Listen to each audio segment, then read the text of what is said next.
Welcome, pudding people, to another episode of Everybody Loves Pudding. I am your host, Butterscotch Ken Seymour, with your other host, Diet Vanilla Richard Geiger. That's weak.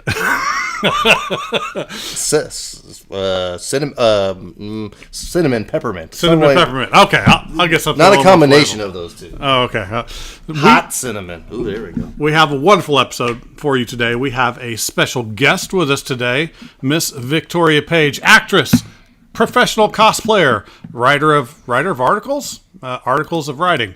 I'm not really sure. Thank you for joining us. Thank you for having me. Well, we are ecstatic to have you, as we tend to do, because we cannot describe you better than you can describe yourself. We're going to throw it over to you, have you give just a little bit of a description of who you are and what you do for future generations to find like a time capsule. All right, like a treasure chest. That's right. So I am Victoria Paege, and I do a ton of things. I act. I'm an actress. I also model and I cosplay, as you can see here. That's J. Scott Campbell's version of Tinkerbell that's on the screen there. Nice. I also do interviews. That's how I started everything, was interviewing the guests at conventions. And I host events and everything that goes along with entertainment. Fantastic. So how long have you been in the industry doing what you do? Sorry, there's a loud plane outside my window. Oh. I've been doing this for 10 years. I acted, I did little short films locally right after high school, but it wasn't really until about 2008, 2009 that I really got into full-time acting and working conventions. So were you kind of, before you started working the conventions, were you a fan that would attend and just kind of saw how awesome it was and saying, I've got to be a part of this? So what happened was I didn't know anything about the culture at all until I started dating someone who was a collector of comics. He had rooms full of just books. And I started reading them, and I was like, well, these are like more intense than most novels. Like, these are beautiful. And he took me to some conventions, and I was really interested with it. So, or in it. So his best friend started the Tucson Comic-Con in Arizona, and I said, hey, listen, I act and I model. Let me promote your convention. So I made up flyers. I went and I introduced myself to all the comic shop owners in the area, and then I started working with conventions that way. Fantastic. Yeah, and I love it. I mean, it's family. I am addicted. Well, the convention atmosphere is really, really different for anybody that's not been to one. It's really something to get used to and to enjoy, and eventually that just kind of seeps into your clothing. As anyone that has been to a very crowded convention will attest, by the gamer funk that can kind of accompany occasionally. Yeah. So it's so different, though. I mean, I've been doing this for 10 years, so it's gone from empty-ish conventions where it's just the writers and the inkers and the colorists to now it's a whole event, and everybody is entertaining and dancing, and everybody wants to dress up. And before it was kind of, I don't know, how much should I wear? Like, should I wear wings? I don't know, it's kind of a lot, and now it's so celebrated. It's a completely different beast. It's wonderful. So yeah, I'm trying to get Richard here into that. He's been to a convention so far. We dipped our little toe for him into the NWI Comic-Con up near Chicago. Yeah, one day. Oh, wonderful. One small little tiny itty bitty convention. Yeah. So you did it already, or you're going to? Already did. Yeah, we went that. All right. About a month ago. Yeah, a couple months now. On a Saturday? It was. Those are the best days. Did you do okay? Oh, well, we did fine. I consider it a success because we got to meet all sorts of really cool artists and authors, and everything was in a single room. So I think we were able to control the chance that he might have become overwhelmed. Oh no, it Yeah. won't be Okay. overwhelmed. That's But what I was gonna say. we came out with actually some really good interviews Oh, from yeah. just the few people that were there. So didn't take much. That's my favorite Good. part. I mean, when I was at Wizard World talking to you, just having a chance to Yeah. meet people that do neat things and have different perspectives, fantastic. I feel we're straying, though. Yeah. It's fun. No, it's just very fun. And like I said, that's what I did at first. I interviewed the guests that the conventions brought in before I never even thought that I would be a guest. That wasn't what I was, it was, in my mindset. That wasn't a thing at the time.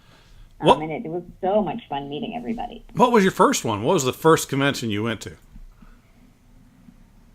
Oh, I think it was a Mesa, Arizona convention in 2007. And Talent Caldwell and Kari Andrews were there. And Eric also do it. That's where I met Ebass. And I think he was doing sketches for like 40 or 50 bucks, and now he does them for like 1,500. So it's like telling you how different it is now. It's so Inflation. crazy. Yeah, and it was so slow, and they didn't consider it an unsuccessful show just because shows weren't popular. But it was so slow that we sat and spoke to the artists for hours. I mean, we just hung out, and you could do that. You could go up to the artist and just give them a piece of paper and be like, "Oh, quick, do a 10-second sketch," and they would do it. Now you have to stand in line, and pay for them, but it was a lot different. Well, on the one side, I'm definitely glad that the artists and authors have a chance to get a little bit more of a paycheck out of this, because I know the lifestyle that they lead isn't always a consistent living. Yeah, it's a lot of work. It's a lot of work. A lot of the writers, they sit and they write all day, all night, and the artists. I mean, I stayed with some of my best friends, JP Roth and Eric also do their comic writer and artist. And Eric gets up at like 5 in the afternoon, because that's when he wakes up. But then he stays up and all night and draws. That's all he does is draw. So it's something that you work on all the time. You go to these shows, and you've got a little bit of, hey, I want to interact with everybody. I want to meet you. And it seems so fantastic and glamorous. They're working their asses off. So of the ones you've been to, what is? I mean, there's a couple ways to interpret your favorite, but what is the favorite one for you that you've maybe been to, or the one you like to go to?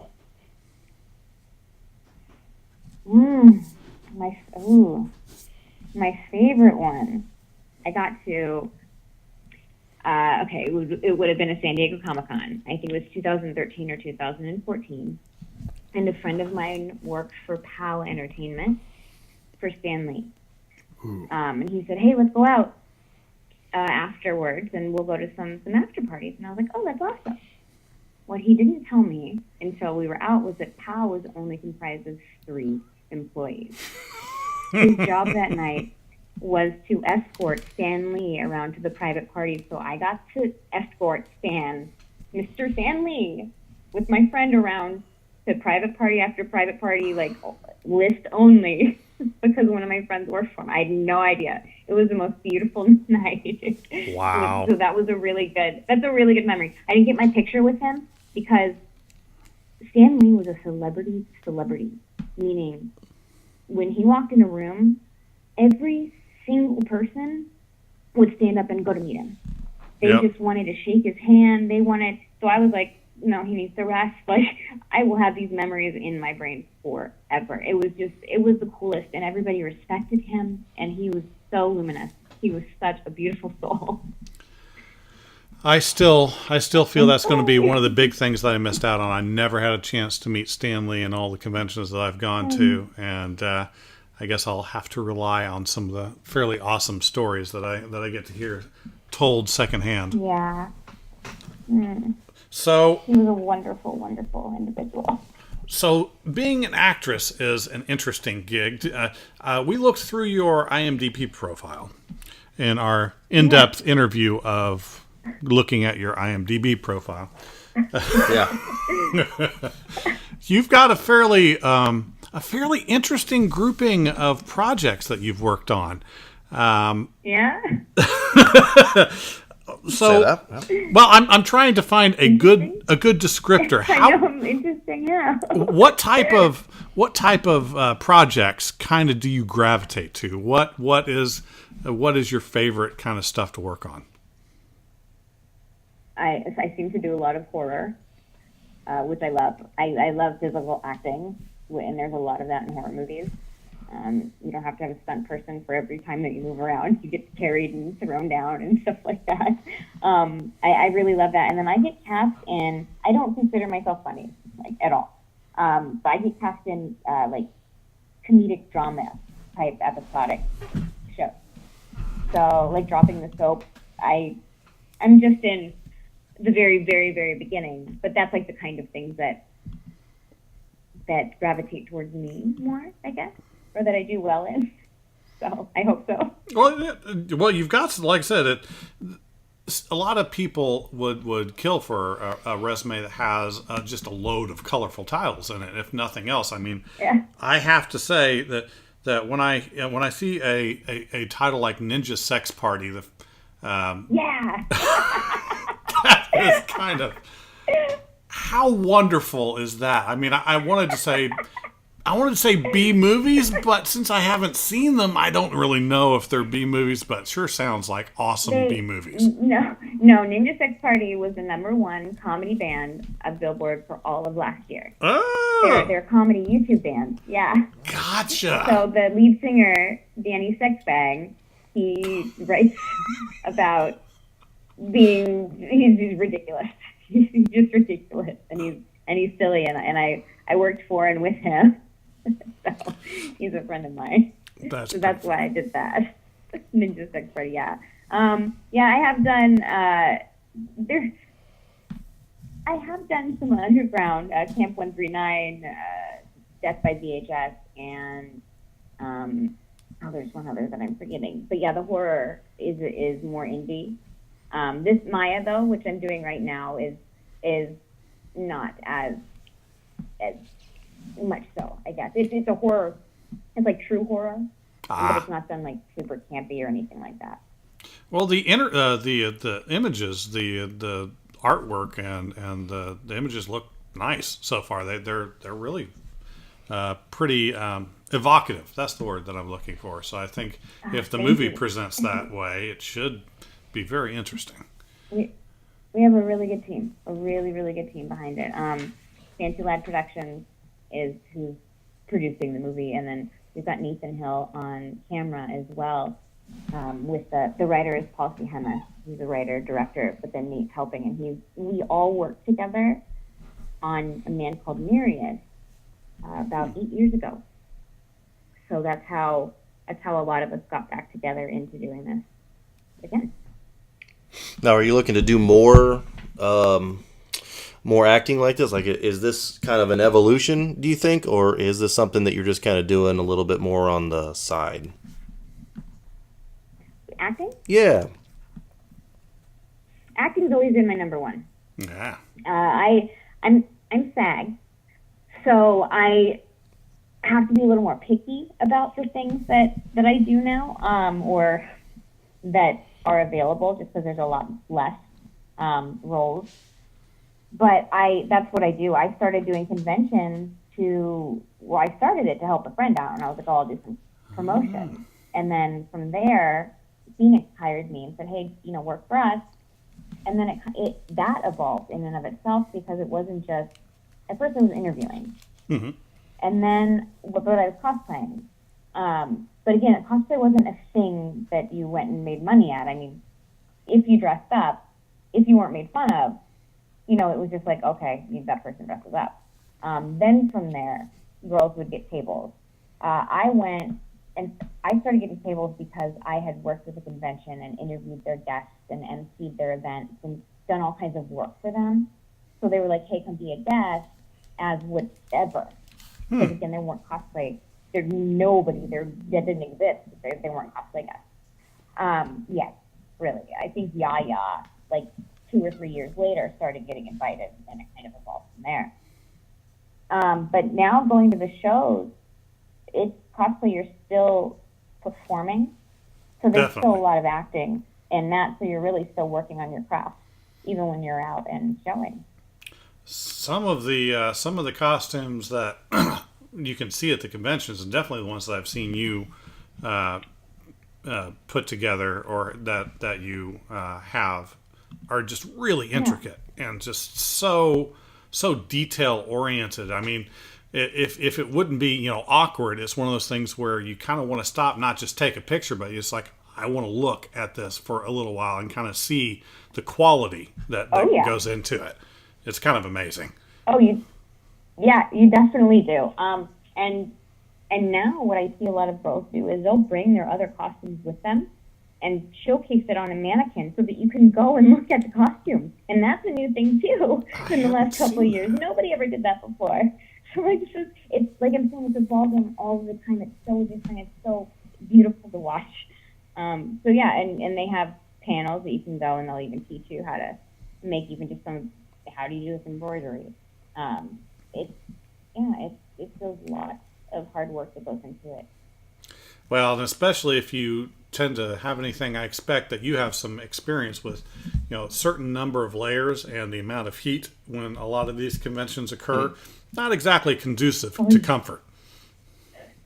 Yeah, you have to make sure that you can wear something that looks great, but you can also wear comfortably, which is difficult. Definitely. So it's sometimes, it can be. It's just challenging as well. Are you the one, or do you have like a team or a group of people that you work together on to create these, or is it more solely just something that you are doing? Fantastic question. So, when I started, I had never done this before. I just sent you a picture right now of Magic 23. That was what the buzz was.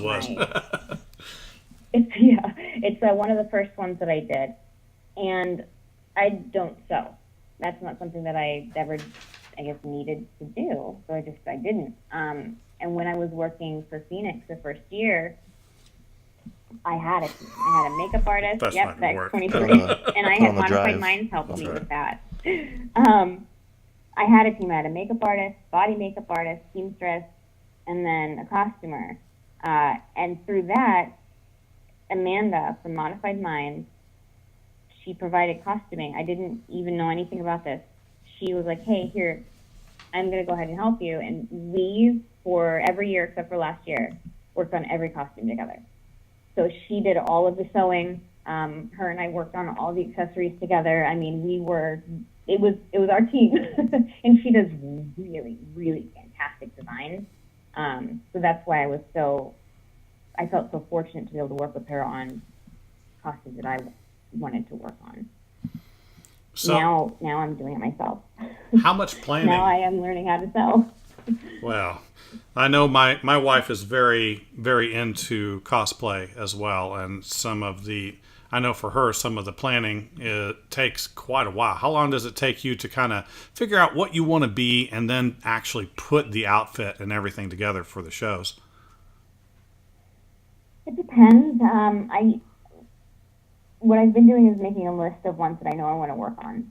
And that I've had since August. I have a big list that I put together. And I started compiling, for example, the Tinkerbell. I have been getting pieces the last 6 months for her. I try to do it over time. I did Harley off of the leaked pics when Suicide Squad was first coming out. And for that, I had to go on eBay and order everything and try to find, pieces didn't exist yet for what she had because the movie wasn't even out. But still, even that probably took about a week and a half. So it's no matter what, it's going to take a couple weeks and a couple $100, no matter what.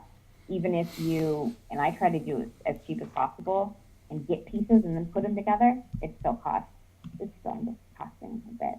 So it's worth it though.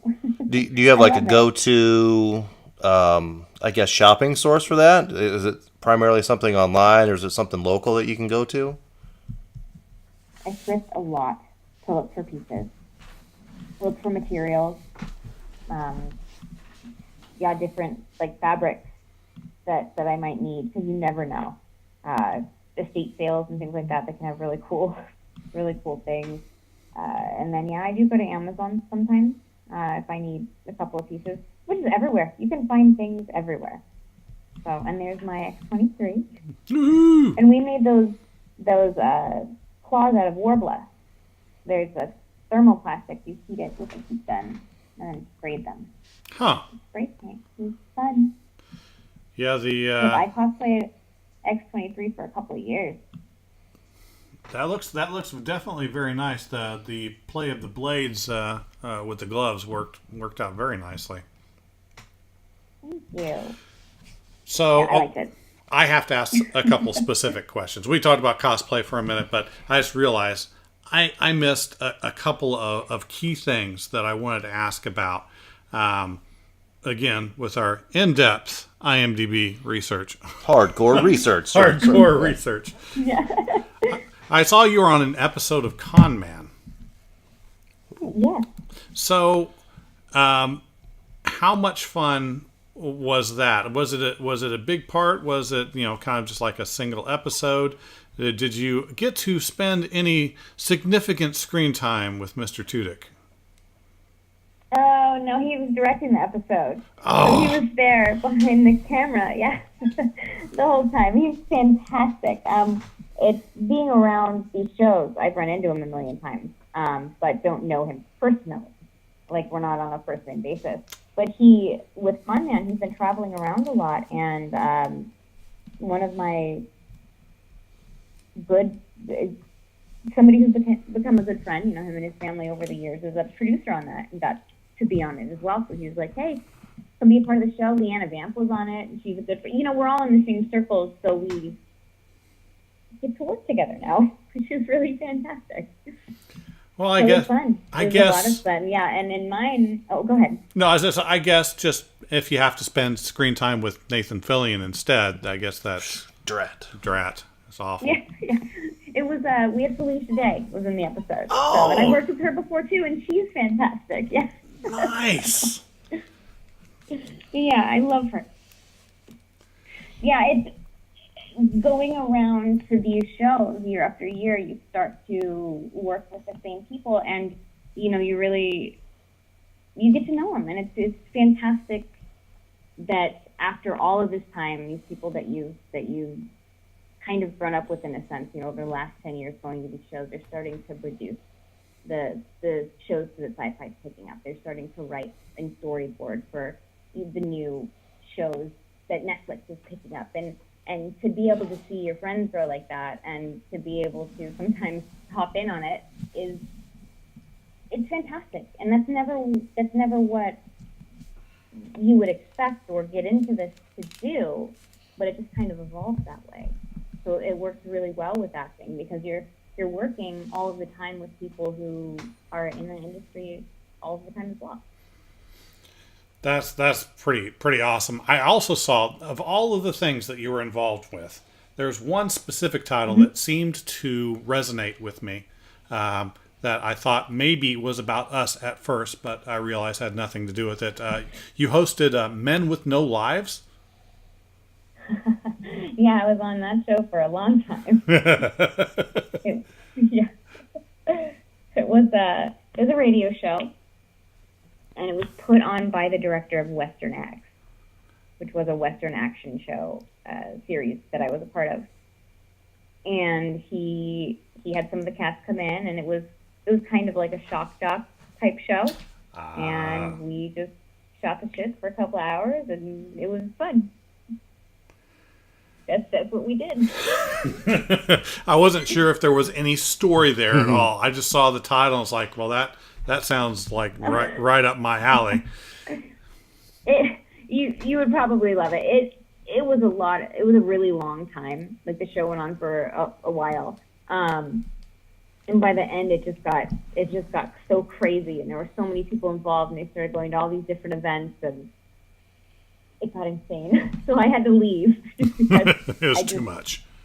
It got crazy, but it was a fun show. We were doing live stuff all of the time. Up at there's a bar that we would go to and start to do live shows. So it was getting really interactive. I really loved it. Well, so that was you said a radio show, and of course we're doing a podcast. So how have things evolved in what you do and how you do with the advent of more things like how popular Twitter is, how popular Instagram is right now? I feel like if you're in any type of industry, if you don't have an Instagram account now, that you're kind of getting left behind to an extent. It is insane how much has changed. And I've actually had a lot of discussions lately about this with people, because I stepped away for about a year. And I've always, because through doing this, I've always attempted to market myself as I'm the actress that cosplays. I don't have unfortunately, and the girls are amazing, I don't have the time to put 100% of my focus into the cosplay, anime, pop culture world that they do. And I'm okay with that. So I've always kind of backed off a little bit and watched, the girls grow in their world, and I've still been acting, which takes you away from it a bit. Going back after this year, the interaction on Instagram alone is insane. Twitter's grown. I mean, just from going to, I think I've done 3 shows so far this year, in a couple of months. Every day, my feeds are full. They weren't before. Yeah. Everyone that I'm meeting is new. I'm getting invited to do things because you're involved with somebody else who's involved with somebody else who's involved with somebody else that you didn't know before. It's even more far-reaching than before, and way more interactive. Yeah. Whereas I would be, I used to stay up all night and just sleep because I'm a night owl, and I would talk to some people, but now you can talk to anybody anytime, and you can reach anybody anytime. It's lovely. I'm enjoying it. Yeah, I'm still trying to get a handle on it myself. I enjoy seeing all of the people online. In the environment, it shifts really fast, it feels like. And I've seen a lot more like political commentary and things like that. And it's just always scroll. I don't want to hear that. Yeah, I refuse. I will not speak politics. I just feel like it's a way for some people to be... obviously, it's a way for people to not be themselves, but it's a way for people... It's just like a cesspool of negativity is what a lot of those things can be. Yeah. It can be, yeah. That's one of the things that drew me to you. You were so positive when... positive when I talked to you at Wizard World. Yeah. It's like, I think I'm going to love this girl. She's fantastic. Honestly, life's what you make it. Everything is what you make it. And there are a lot of shitty things. Sorry, I hope I can say that on your show. That go on, but you have to stay you just have to stay positive. It just makes everything so much better. Yeah, and that's what we try and do. We try and to kind of edge away from the politics, edge away from anything that divides us, and find something that brings us together. What better to bring us together than movies and music and people that make us? Because I know from my side, exactly. I look at what you do, and I know some of what goes into it, but it makes me I'm internally curious about how doing what you do affects you as a person and what type of a person that creates, because inevitably we're all a product of the environment that we're around and the way that we do things. How do you keep yourself in that positive mind space? What do you do to to keep that mindset going? I stay busy. I try to stay as busy as possible. That's the secret. Yeah, there you go. Good idea. I make costumes. What costume do I want? Yeah, people say, "What do you do in your free time?" I dance. I'm not a dancer. I listen to music and dance while I'm working on things. So what do I want to work on? What character do I want to work on? What script do I want to read? What design do I want to start on for this? I just try to always constantly be working on something, and I always try to work with somebody on something as well. Yeah, and I'll have to apologize just in advance. I know we talked a little bit about what we were going to talk about, and I love throwing out these just cuff questions that may require a certain amount of thought that not everybody is ready for. And, in the philosophical discussion between determinism and free will, what is your stance? Yeah. So, sorry about that. Well, I always like to ask the nonsense questions, the easy ones. Let me ask you this one. So we talk a lot about movies and comic books and music. So, like, what is your favorite music / what are you listening to right now? Yeah, it's hard for my favorite. Okay, so I listen to tons. I listen to so many things. So a favorite, I don't think that it's possible for a favorite, because I'll have a favorite on every genre. From Tool to Sia, like ridiculous, right? Right now, I have the Pandora Odessa channel on all of the time, because it's chill. So that's kind of what I listen to when I want to chill, or I'm kind of Pandoring it up right now. With playlists. I don't even know what another playlist is that I have right now, though. But yeah, it's Odessa. See, like I said, hard questions. Jai Wolf, I think is his name. Nice. So okay, so then we'll throw it back in a slightly different direction. You make the movies. Who do you really aspire to? Well, not aspire to be. Who do you want to be when you grow up? Let's rephrase that. Who is an actress or an actor that you really appreciate the work of? Who's kind of like your top couple that you always go to? My favorite in the whole world is Kristen Bell. She's amazing. I love her. Like I said, I knew I was going to love this woman. You've been watching The Good Place? I'm not caught up. I've only watched the first season. Oh! Thankfully. That show is so good. That show is so good. Oh my lord! I want to.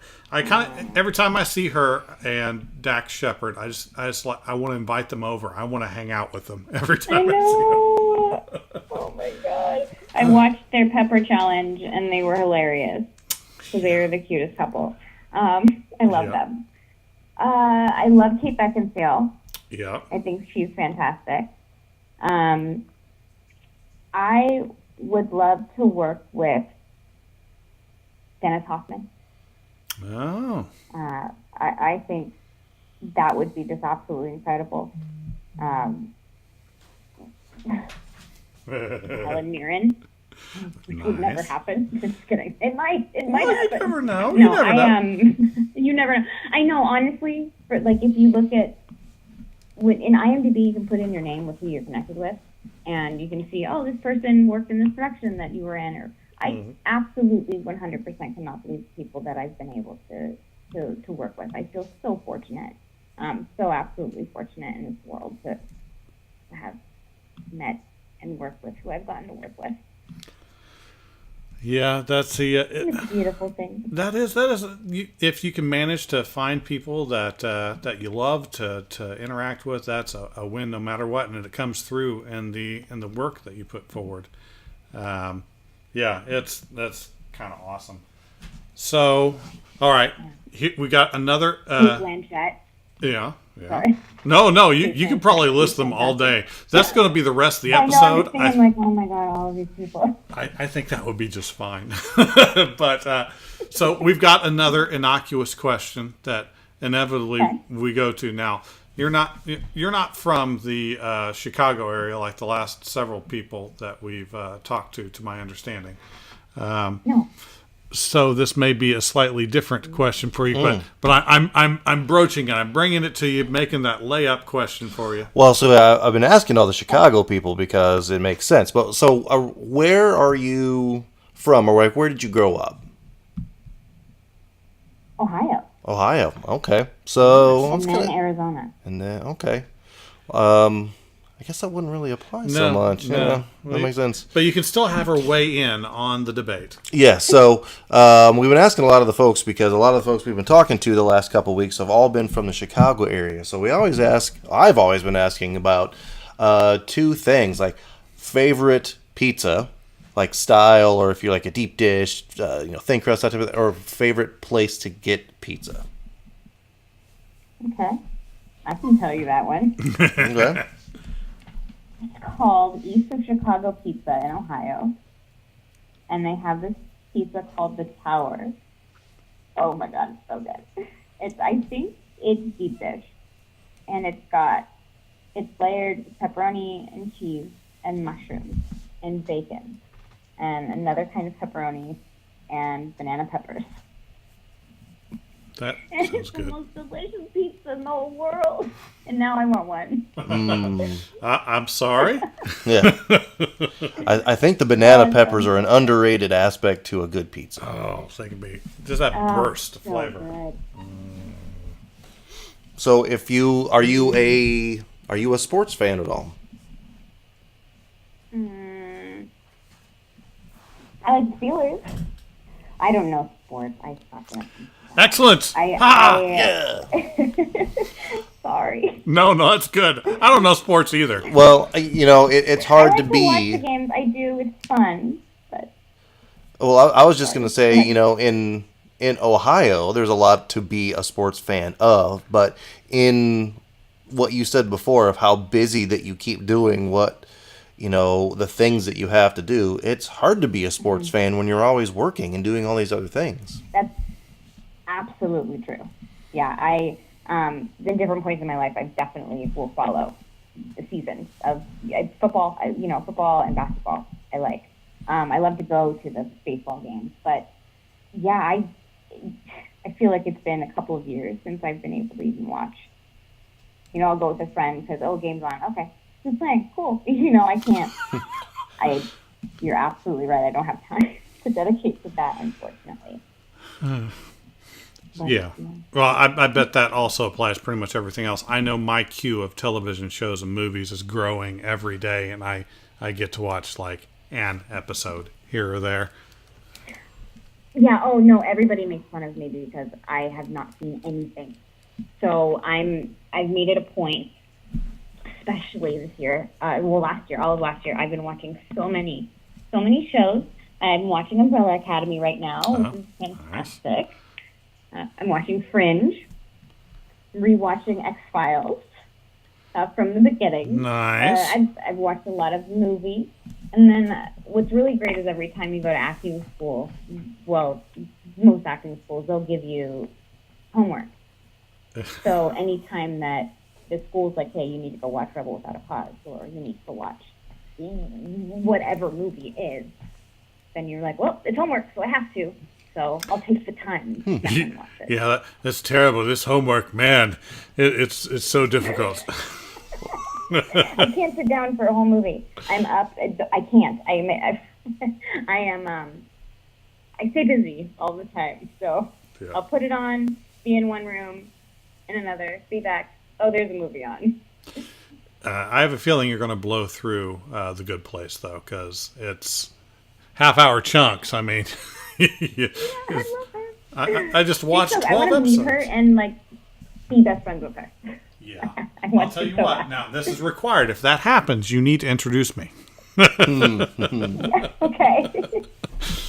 All right. Oh my goodness. Yeah, there's a show that she was on with Don Cheadle on Showtime that we watched, and I lost track after like the fourth season of that. I don't think I've seen that one.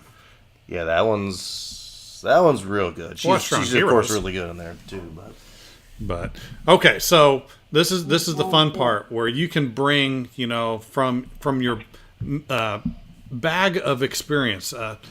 you have to have gotten some, other than the Stan Lee story, which is really good, but you had to have had some fairly interesting experiences, either on the convention circuit or in the production of television and movies.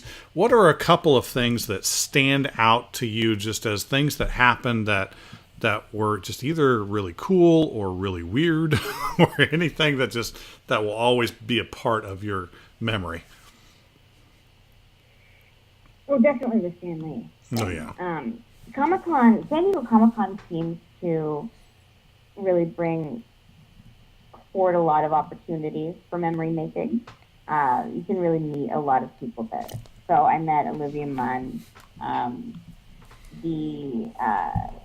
Oswalt will come by. Oh, nice. I know. He's my size. I'm 5'1", by the way. Yeah. It's amazing. I'm like, wait, that must be, yay! He's awesome. I don't know him personally, but you see everybody at the shows. I'm trying to think, though, of a really good story. I've gotten to go to some interesting events throughout, through being in LA. I sent you a picture of my, I did a movie called Salvation out in Kansas. Yeah. And I didn't know, but when we got back, they ended up premiering it at the Chinese theaters. So I got to come out and go to my premiere, and then I was invited to go to the premiere of The Conjuring, the same week. So I got to go to both simultaneously. Mine with me and one of my best friends, and then I got to go to The Conjuring with the director, Jim Wan, who's a friend of mine. So it was a really good week. I would say that was a good That was a pretty good day. Yeah. It was a pretty good year. Yeah. Yeah, it's fun. And everybody in this industry, though, is very welcoming and very, as long as you're not trying to get something from somebody, is a really beautiful family. And that's really the biggest thing that I've taken out of all of this. Everybody really wants. Apparently, the quality of your pictures is There's pretty the impressive. family. You got some And this is Some what chains. happens That's all we behind need is the some chains. scenes on set. Oh, there we go. That's a little bit better there. It's a family. I promise it's a family. It's a really good family. Yeah. It's There we go. I think it works. I think it works, especially now. I think half the fun, and I see this less. I can't really pull this off. But part of the fun, I know, with the costume is you get to have a different hair color every day, right? Wigs. Exactly. Yeah, acting. They don't want you to. I went from red to blonde for Maya, and I went from black hair to blonde, just because the director was curious. He's like, I need to see what you look like. Blonde, okay. Cut it because it was kind of dead, and then another director said, "Hey, we need this red for this film that we're doing." Now for this one, the director says we need you blonde, so now I'm blonde. So they took care of it, but you want to say one color, and I have to just wear wigs because my hair would be fried off of my head. Let's say that to be just destroyed after a couple times, just going randomly quickly back and forth between the two. Would. Yeah. So how about and to go blonde? Go ahead. No, you go ahead and finish. You have much more interesting things to say than I do. I was gonna say to go blonde. It took 2 8-hour treatments. So, yeah, you really have to work with it and make sure that you don't overdo it, so your hair doesn't fly away. Yeah, I don't know if I could do that. So, getting the opportunity to meet so many of these interesting people, this is still something fairly newer. I mean, I've had my chances to meet the odd actor and actress and writer and director and artists and the like. But I find myself inevitably in a position where I am prone to making a fool out of myself. So I will preface this with a story of my own to see if maybe you might have a similar story at Wizard World, in fact. I like to think of myself as fairly quick of wit, more often than not. But when it fails fairly spectacularly. And I was at the Smallville panel, which was fantastic. Everybody was just on point, funny group of people.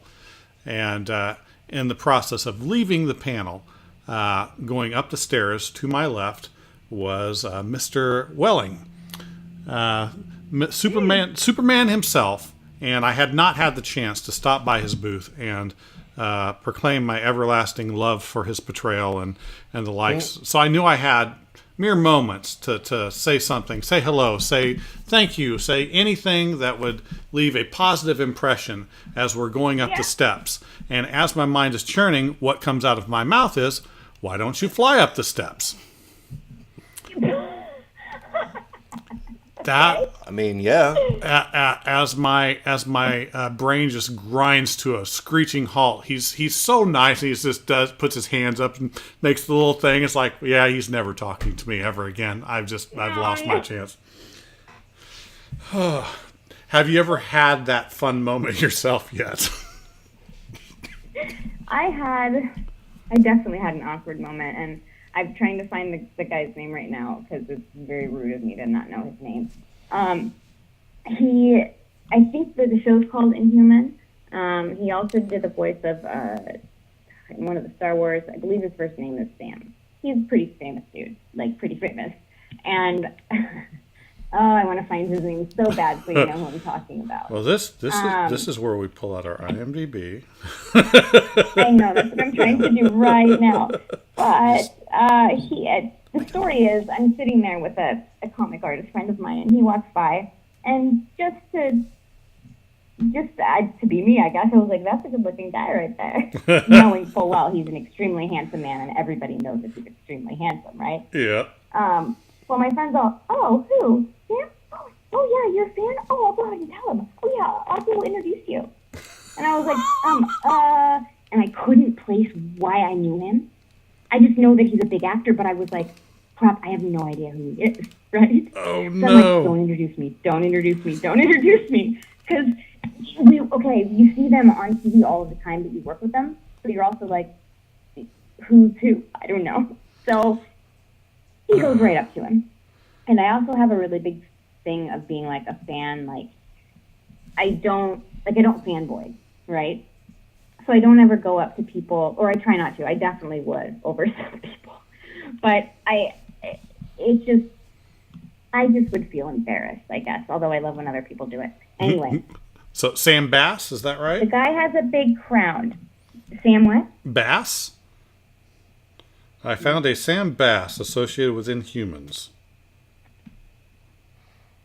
He seems fairly attractive. Hey, what was the name of the show? I'll have to find it. Or Inhuman. Maybe. I looked up the wrong show. That's why I couldn't find it. It's like, what's he talking I think we're off by a letter. Oh! Not the Marvel, but okay. My apologies as we come to a grinding halt in your story. I know. Well, that's all right. Let's look it up, see who he is, then I'll finish my story. Come on, IMDb. That's too funny. I don't even know if it's story. Well, my friend goes up to him. Yeah. And he's got a huge crowd around him by this time. And he's all, hey, have you met my friend Victoria? She's a huge fan of yours. Oh, no. And I'm all, I legit got, like, stuttery. My blood pressure went up. So then I looked like I was a huge fan. And I, like, went, shake his hand, and I'm all, hi. It was the most embarrassing thing. And he's like, oh, you have to go to the glass. And I totally ignored him. And all these people are like, oh, Glenn. It was so embarrassing. Oh, it was the most embarrassing thing in the world. I was like, Joe, you can't ever do that again, please. I was like, you can't introduce me to people like that. I didn't even know what to do. Oh, no. It was bad. So I'm sure he was laughing and would never remember it, but I'm like, well, this is what it would feel like if I was a fan. Didn't know what to say. I was embarrassed because I didn't remember where he was from, and he's from all these big shows. So we can hope for bad memory. I think that's the saving grace. Nobody can remember everything. I mean, how many Right. conventions does everybody go to? How many times do they meet a new person? That's what I was thinking too. There's just you can remember Right. only so many hundreds of faces and interactions. Oh, I would never remind him of it. I was that person on that one. I still don't remember your name. Who are you again? Oh, his name is Sam Whitworth. Whitworth. Sam Oh, Whitworth. That's who it is. oh. You know who he is? Yeah. I can't. Yeah. Should have thought of that sooner. I'm just slow on the uptake today. Apparently. That's okay. Yeah. He was. That's who I met and stuttered, and I was like, I don't know. Hi, you're great, and don't know. In that one thing. I know. That's all I could think was I don't know what to say. Like I don't even know what to commend him on, and that's the part that was just so. Oh, what do I do? Oh You're my great word. at things. So okay, so you've got the acting thing down, obviously. So it's time to move on. If you were to That's do, my way right out of that. if you were to do another part behind the camera, whether it be writer or director, or have you ever had an aspiration to kind of play in that other part of the sandbox? Yes, I have. I definitely have.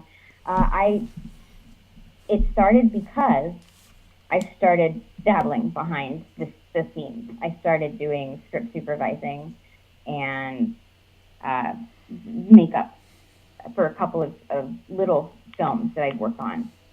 And then for one a couple of years ago that might still come to fruition not too long from now, I worked as a producer on it. And it was one of the most wonderful things that I've ever done. I definitely want to produce. So I'm going to ask and produce and ask, and that'll be me. Well, what does it mean to be a producer? We always see producer, and in the average person's mind, maybe just mine, but possibly other people, we think, oh, the person that gets the money. What else does a producer do? And Executive producer. That's right. Yep, and that's not always the case. So there's different levels and different types of producers, and I'm not even familiar with all of those, so there's so many.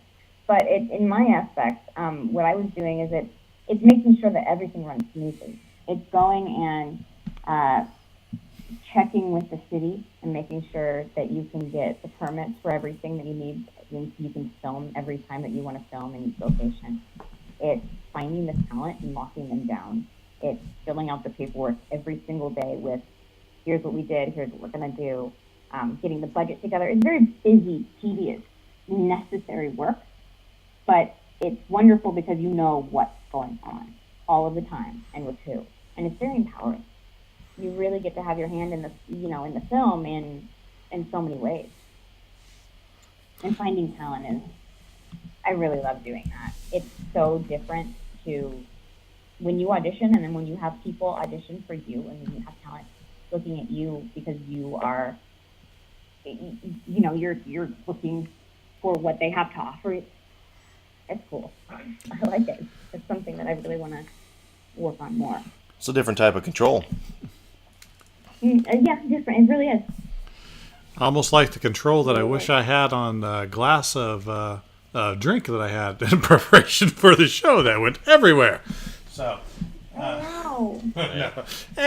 small problems. I'll deal with it later, and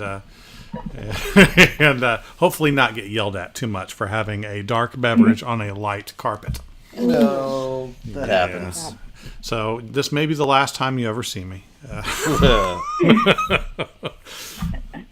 So we're coming to the close of the program. I always like to make sure. I mean, obviously you're doing the filming that you're doing now. If you want to kind of give a promoting shout out to that or any other projects you're working on or any other conventions you're going to be at, we would love to know.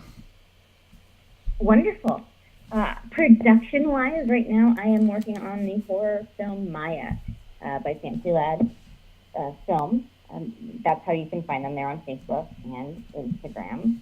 I am also working with Reality Reimagined, doing a lot of photo sets and some really cool projects. working with a production company called Intimity as well, doing some shorter type horror, thriller, weird type films, and that's how they're marketed.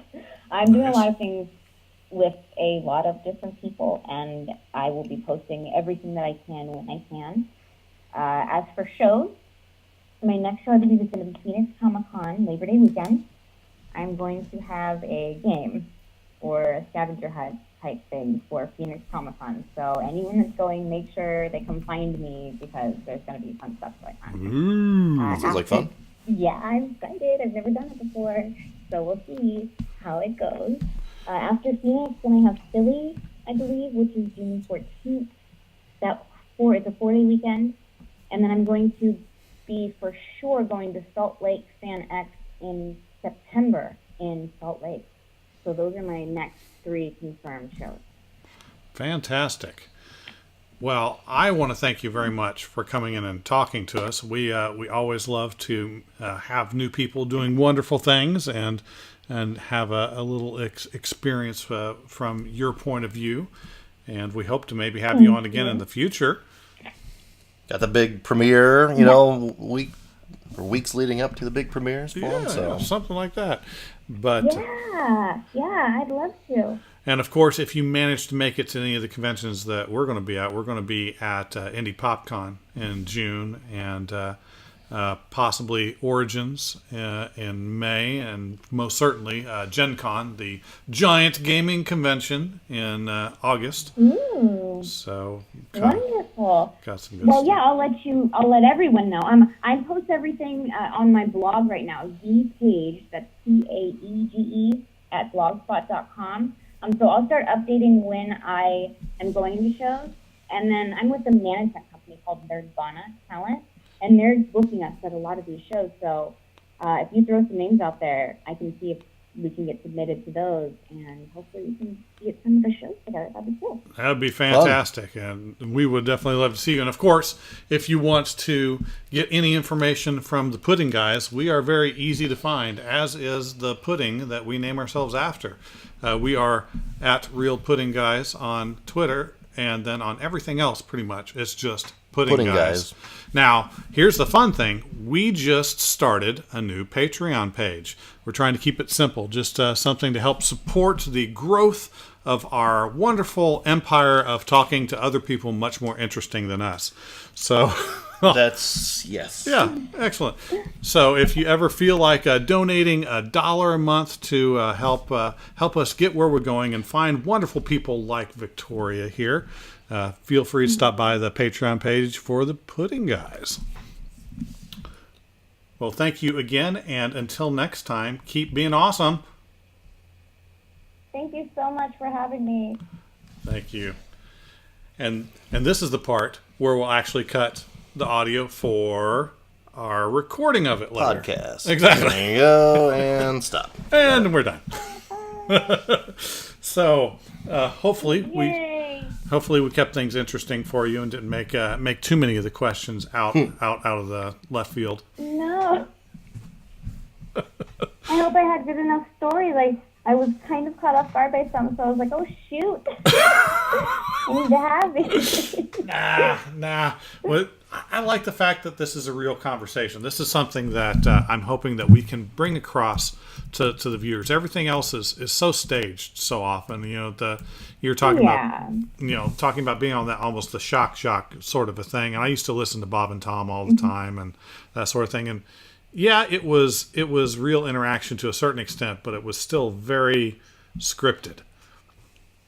And I love being able to talk to you and just kind of get a little of what you are right off the cuff. It may not be as smooth, but it's real. Well, it's more natural. Yeah, it's just a conversation. That's the whole. Yeah, exactly.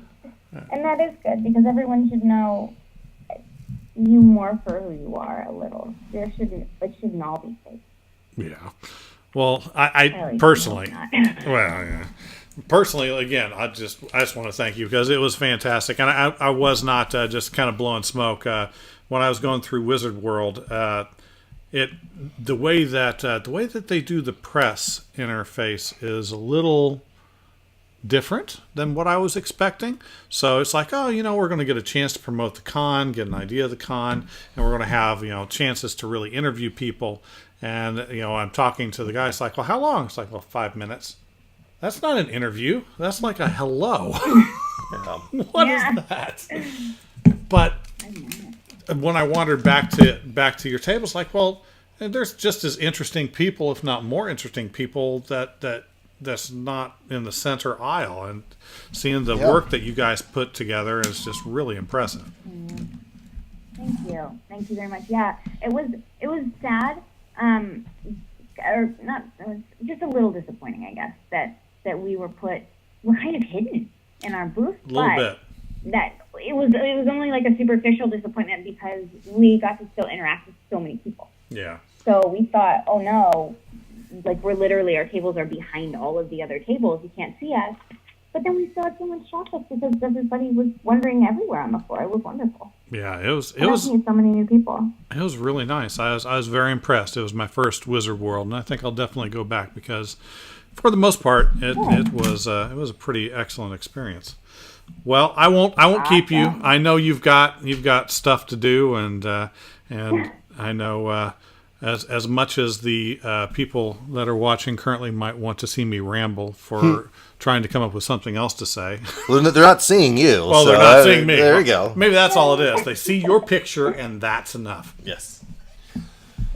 That's enough. Oh my gosh! Thank you so much for having me on your show. I really appreciate you guys taking the time to speak to me and then to have me be a part of your production. I definitely would have you back anytime because I have a feeling that we are of two peas in a geographically separated pod. Well, she did say she liked Tool, so I mean that's right. Yeah. I mean, who shouldn't like Tool? Tool is fantastic. Right. Right. They're so good.